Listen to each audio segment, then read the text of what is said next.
इश्क किया मैंने हाँ मैं हारा मैं हारा मैं हारा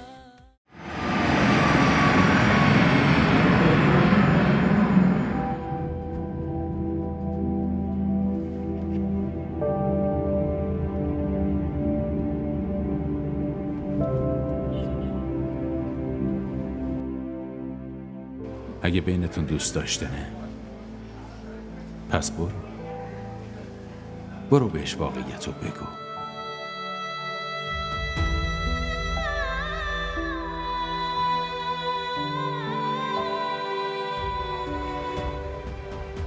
تا اون روز این کارام ادامه داره.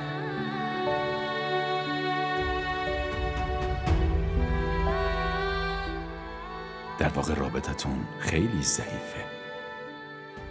یه ضربه بزنم و یهو همه چی تموم. من هر لحظه و هر ثانیه با عشقت زنده هستم و با عشقت زندگی میکنم تا آخرین نفسم.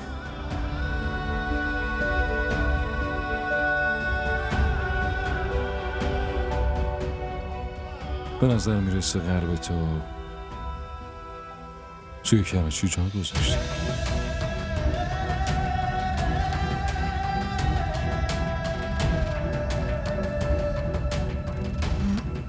شما چی میخواین بگی؟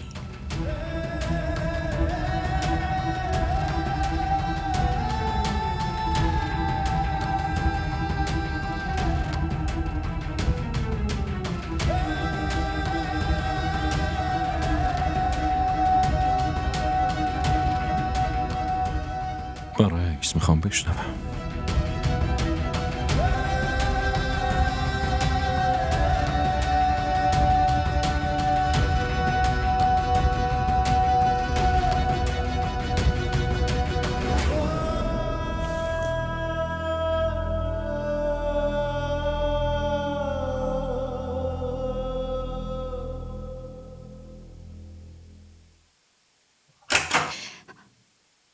حمزه من میخوام برم خونمون. چرا چی شده؟ چرا انقدر مضطربی؟ دلم خیلی شور میزنه. هیچکی تلفن خونه رو جواب نمیده. بابا من گوشیش رو جواب نمیده. میترسم. باشه حاضر شو، آروم باش. الان میریم پیششون.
الو، شما کجایین؟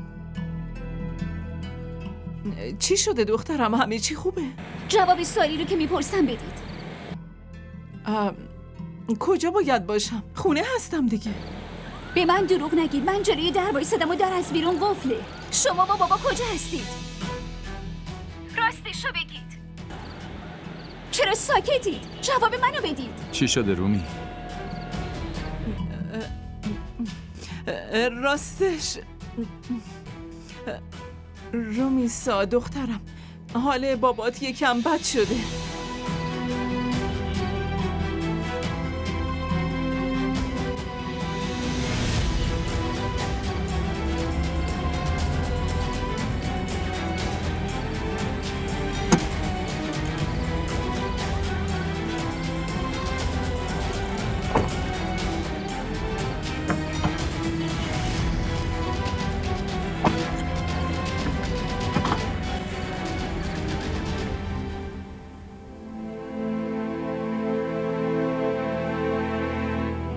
این پیوندی که دارید بر اساس دروغ شروع شده. دروغ تو. اگه بینتون دوست داشتنه، پس برو بهش واقعیت رو بگو. و اگه این پیوندت ضربه نخورد، اون وقت ادعای دوست داشتن رو بکن.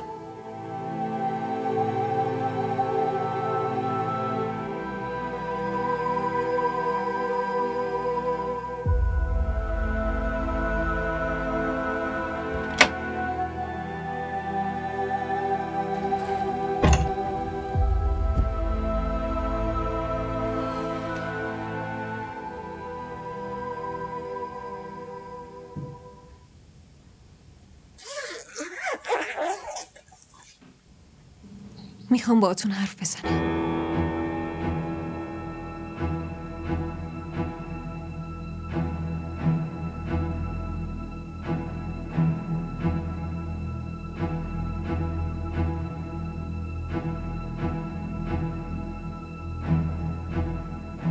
برام آب میاری؟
بگو.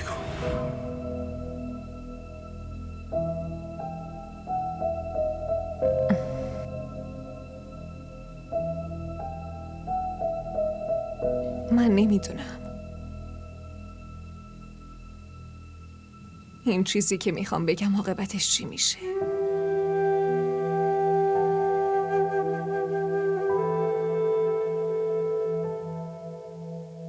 فقط اینو میدونم که ساکت موندن دیگه برام غیر ممکنه.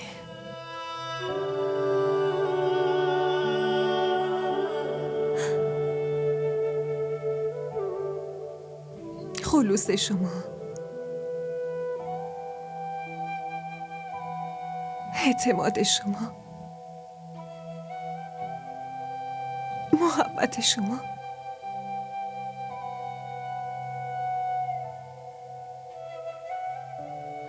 اعتمادی که با این پیوند گره خورده. من لیاقت اینا رو ندارم.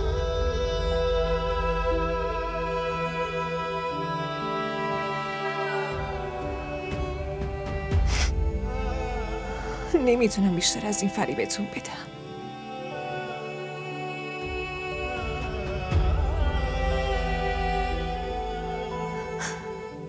و نمیخوام این پیوند رو با دروغ پیش ببرم. من فقط میخوام که واقعیت رو بهتون بگم.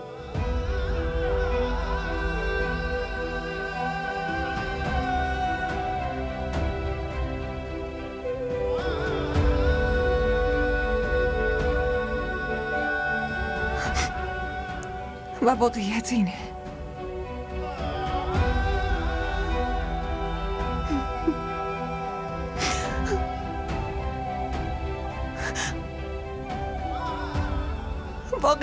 که جلوی این ازدواج من و شما گذشته من وایساده.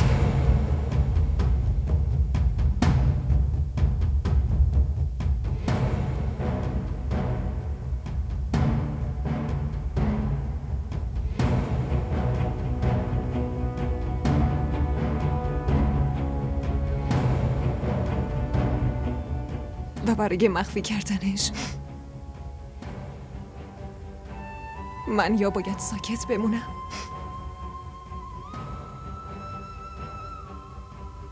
یا بهتون دروغ بگم.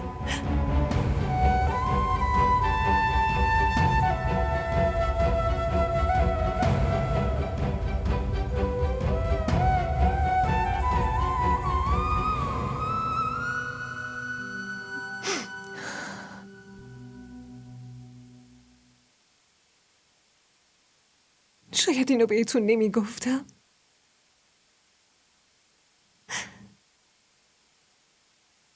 اگه گذشته من به آینده رومی ارتباطی نمی داشت.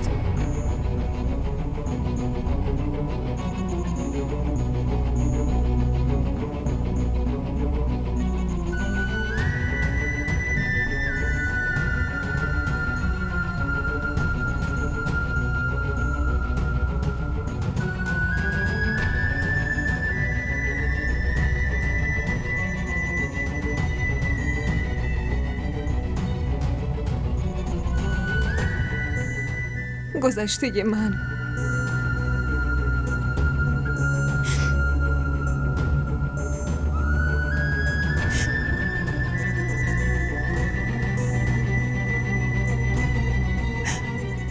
گذشته که من کس دیگه ای نه،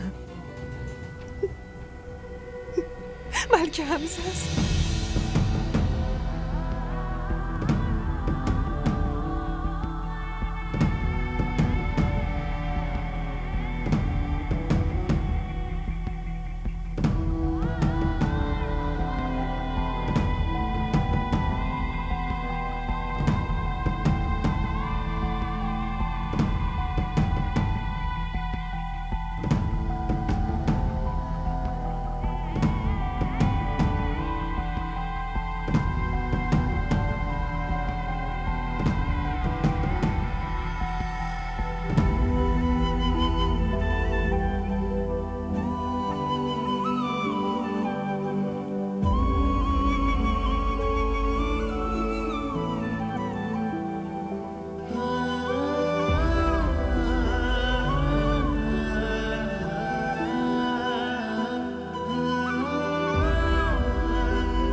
من اشتباه بزرگ. اشتباه؟ تو گناه کردی، گناه. چند تا زندگی رو نابود کردی. تو مدیون من نه، بلکه مدیون رومی و مامان و باباتی.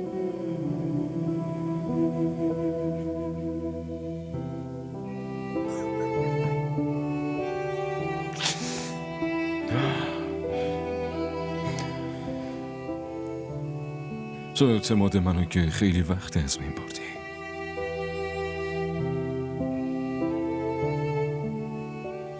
اما با شریک کردن توی جرمت الان منو هم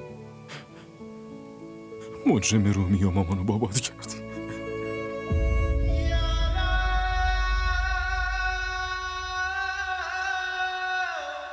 عظیم اما ساکت شو.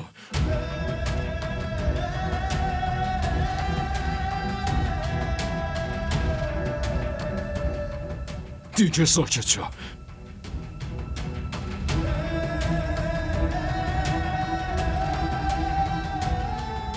لازم نیست از خودت دفاع کنی.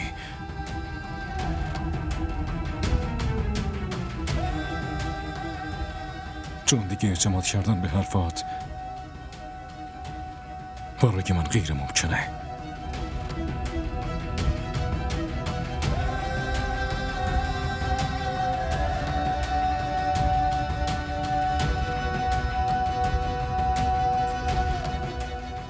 تو ذره‌ای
خاله لطفاً صبور باشید. با دکتر حرف میزنیم، انشالله عمو سلامتیشو به دست میاره.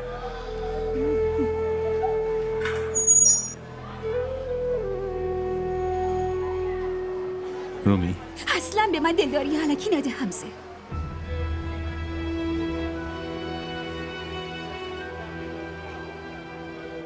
همین الانم دروغه بعضی رو نمیتونم تحمل کنم. واقعیت رو الان فهمیدم. نمیتونید بگید دروغه.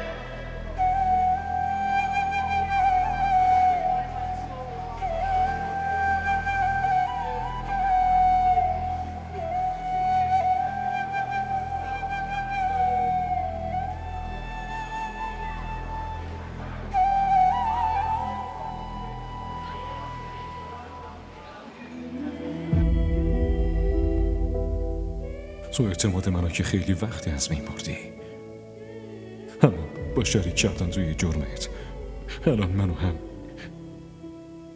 مدیون رومی و مامان و بابات کردی.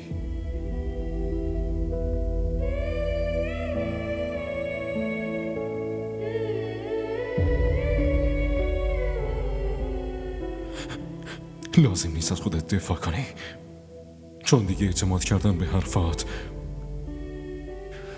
برای من غیر ممکنه.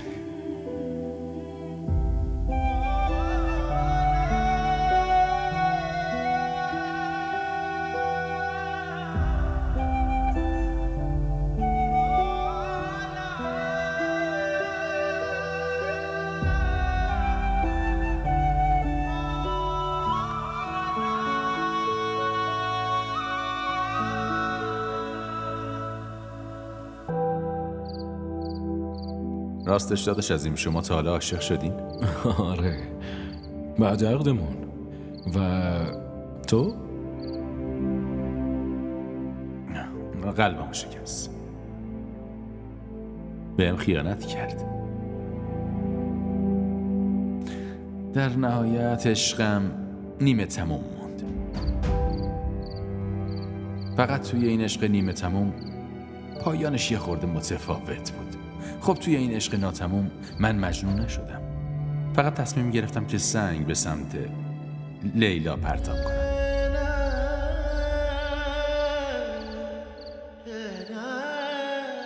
عادت ندارم خواب ببینم، به خصوص با چشم باز که به هیچ وجه، اما یه خوابی رو دیدم، این که تو همسفر من میشی. و حالا اگه برای تعبیر شدن اون خواب من به خودم خوششانس‌ترین آدم دنیا بگم، پس اشتباه نگفتم.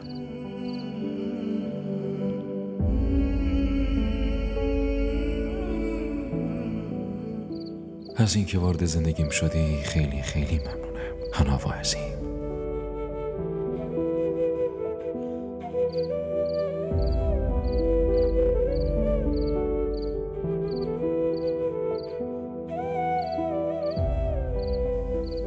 و واقعیت اینه که جلوی این ازدواج من و شما گذشته من وایستاده.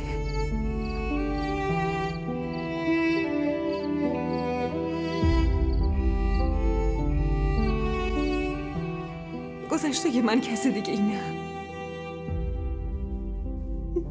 بلکه همساست.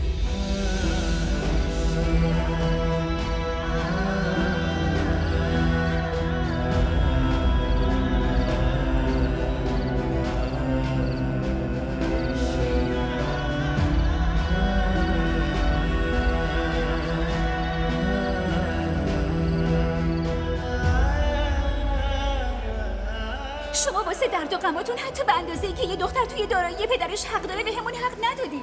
با من دعوا کنید، اعتراض کنید، غرق باشید، اما خودتون رو اذیت نکنید بچه ها. خودتون میدونید من فقط یه نقطه ضعف دارم. من نمیتونم توی چشماتون اشک ببینم. بابا به همون قول بدین که دیگه هیچی رو از همون پنهون نمی کنید. هیچی رو پنهون نمی کنم.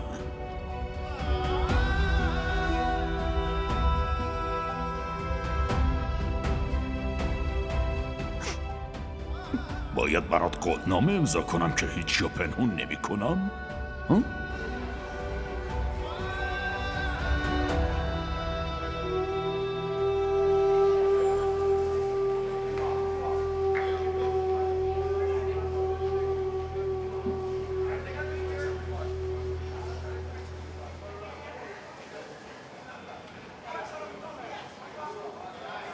رومی، به نظرم باید به هنا خواهرتم خبر بدیم. از ایشون بپرسید.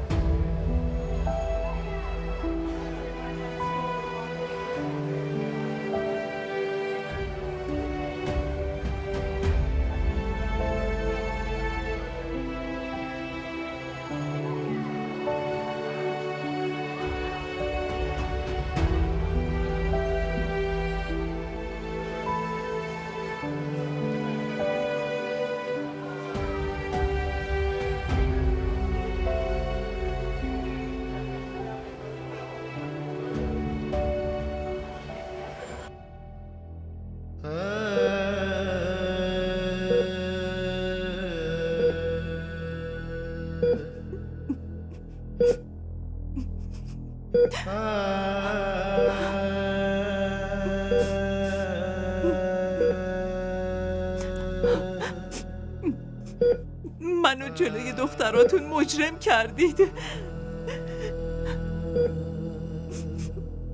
این بار اشتباه نمی‌کنه. رومی حق داره. گفتم واقعیت رو بگید. نمیتونم تو چشم رومی نگاه کنم. هنوز جریان رو نمیدونه. من شجاعتشو ندارم.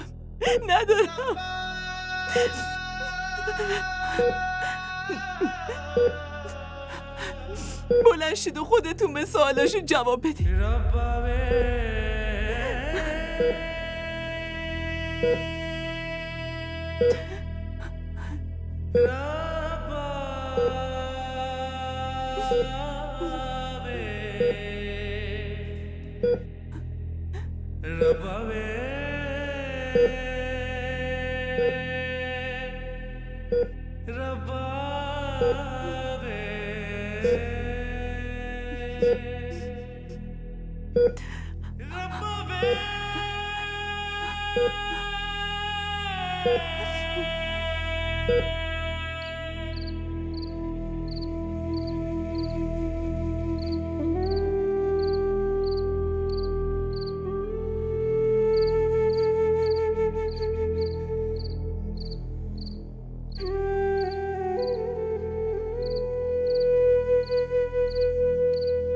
سه ساعتی که به حنا زل زده بود. خب چی؟ اگه شما به جای من میدیدین که به حنا زل زده چیکار میکردین؟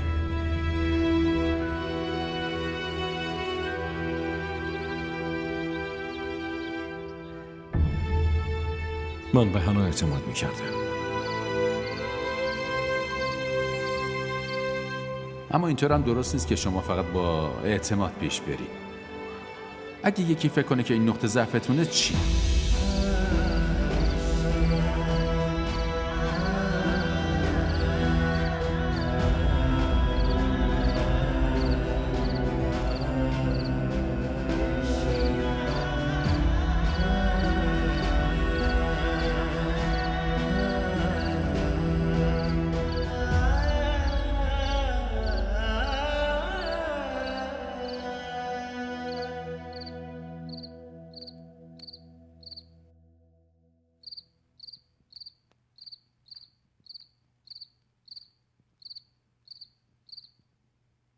عظیم، تو این وقت شب اینجا چی کار میکنی؟ خواستم فقط یکم تنها باشم.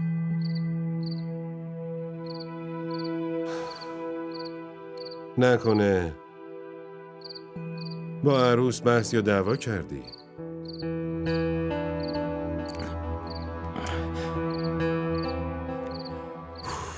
نه اینطور نیست. یه سری موضوعات کاریه که داشتم بهش فکر میکردم. باشه، اما ببین یه چیزی رو همین الان بهت بگم.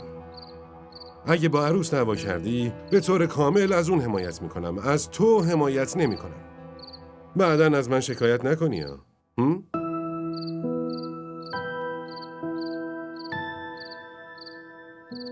خب باشه، حالا برو استراحت کن پسرم. تازه از سفر برگشتی. در ضمن چند روزی نگران کارهای شرکت نباش. من خودم حواسم هست. بیا دیگه.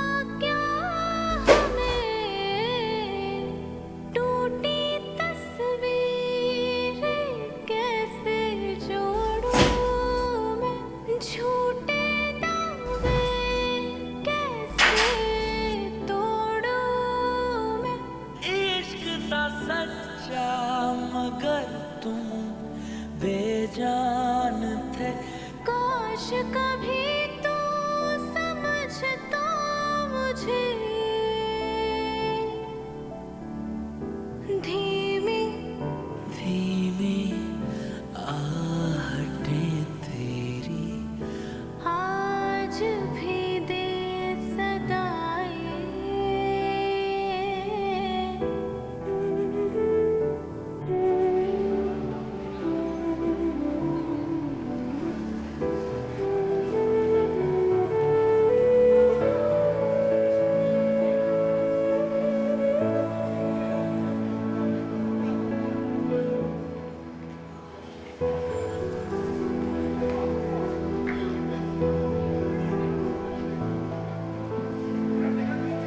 رومی از صبح هیچی نخوردی، بریم یه چیزی بخور لطفا.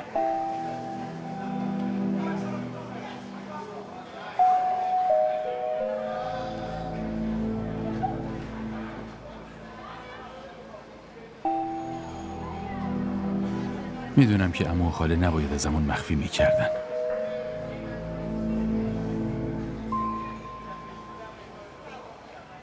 حتی اگه بهمون میگفتن شاید بهشون کمک میکردیم.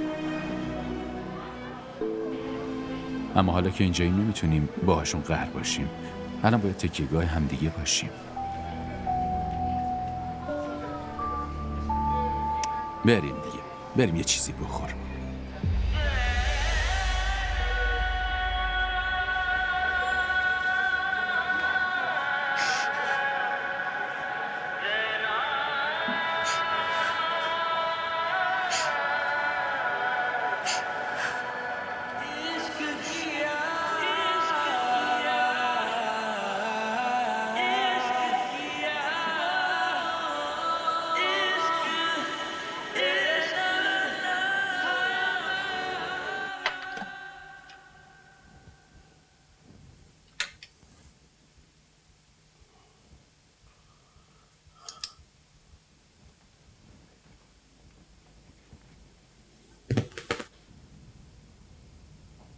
شما راست میگفتین. من هیچ حقی ندارم که از اشتباهاتم دفاع کنم. اما فقط اینو میخوام بگم واسه تصمیم گرفتن برای پیوند من و خودتون شما حق کامل دارین آقا عظیم. پیوند؟ از چه پیوندی داری حرف میزنی؟ تو از سر اجبار و ترس به خانواده دروغ گفتی و با من ازدواج کردی. از ته دل نبود.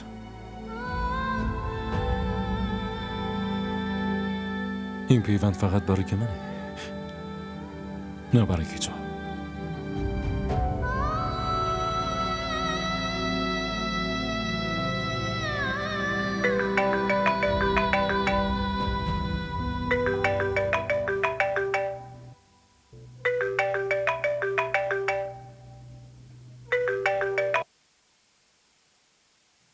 الو؟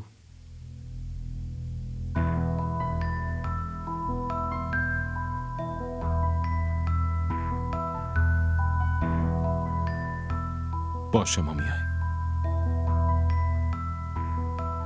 وقتی میدونید عمل آخرین راه حله پس چرا عمل نمی کنید؟ ببینید باید وضعیت بیمار ثابت بشه. اون وقت میتونیم به عملشون فکر کنیم. خب وضعیتش رو ثابت کنید. خود به خود که ثابت نمیشه. برای چی منتظرید؟ ما منتظر چیزی نیستیم. ما داریم کارمون رو انجام میدیم. لطفاً صبور باشید. بذارید ما کارمون رو انجام بدیم. باشه آقای دکتر، شما همون کاریو بکنید که میدونین درسته. منتظر. فقط دعا کن. ممنون. فعلا. رومی گوش کن. داری چی کار میکنی؟ تو باید بهشون اعتماد کنی. اونا کارشون انجام میدن. تو باید حواست به خاله و حنا باشه. خودتو نباز.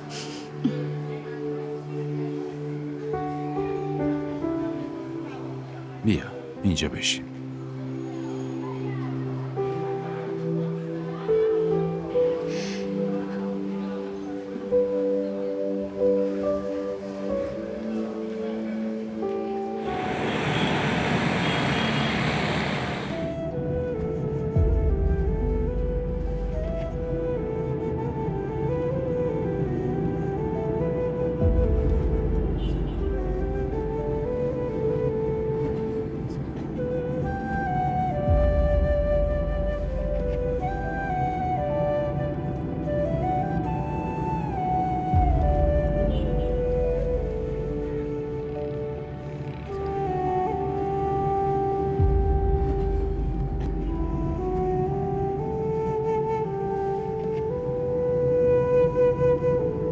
رمزه؟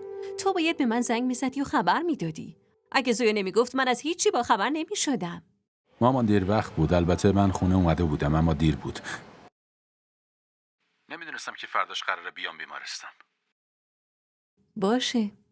خب بگو فعلا حالشون چطوره؟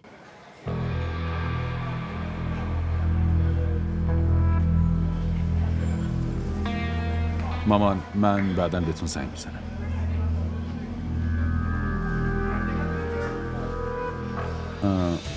هنا عمو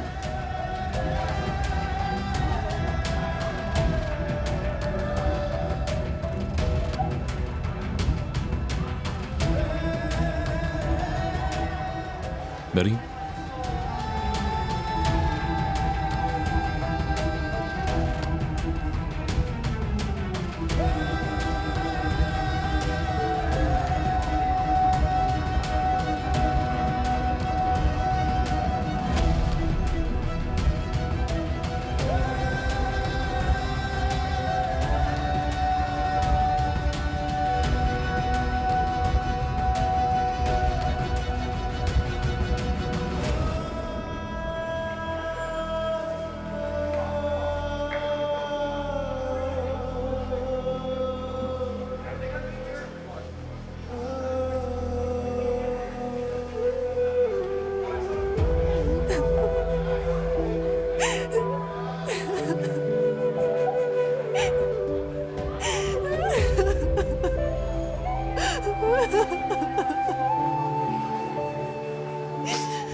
इश्क किया मैंने हाँ मैं हाँ